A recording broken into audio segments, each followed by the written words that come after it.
இந்த வலது கம்யூனிஸ்ட் ஒன்று இருக்கு பாருங்க, அது வந்து ஆயுள் கால அடமானம்.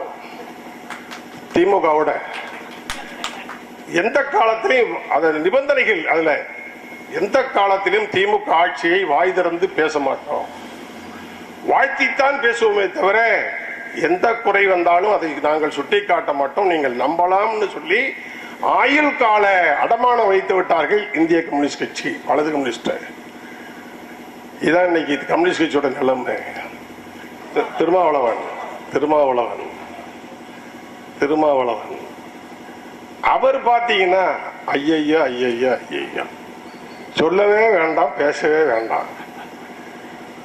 எதுக்காக தான் இப்படி தலை குனிந்து கைய கட்டி இடுப்புல துணியை கட்டி செருப்பை கட்டி அண்ணத்தை வச்சு விட்டு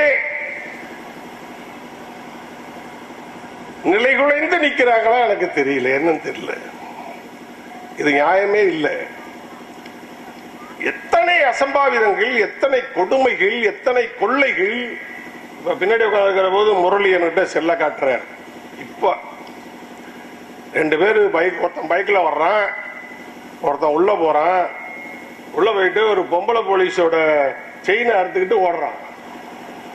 இப்ப காமிச்சாருன்ட்டு அந்த அம்மா வந்து மப்டியில இருக்குது, அதை பிடிங்கிட்டு போறான். போலீஸ்கிட்டே பிடிங்கிட்டு போறான்னா, எங்க ஊர்ல தலைஞாயிரல எங்க ஒன்றேஸ்வரர் சௌரி வந்திருக்கிறார், அவரோட கிளாஸ்மேட்டு. அவர் பேர் என்ன, பாலிச்சாமியா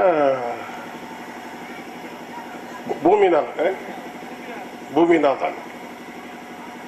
2 ரவுடியை வெட்டிட்டு போறாரு. ஆடு திருநவன வெட்டி போட்டானோ எங்க ஊர் பையன் எஸ்எஸ்ஐ வெட்டி போட்டான். போலீஸுக்கே பாதுகாப்பு இல்லை. கனிமொழி அம்மா பொதுக்கூட்டம் நடத்துது, பெண் போலீஸே பாதுகாப்பு நிக்குது. திமுக காரன் அதை இடுப்ப போய் கிள்றான். கம்ப்ளைண்ட் கொடுத்தா நான் எஃப்ஐஆர் போட மாட்டேங்கிறான் போலீஸ். இதாங்க திமுக.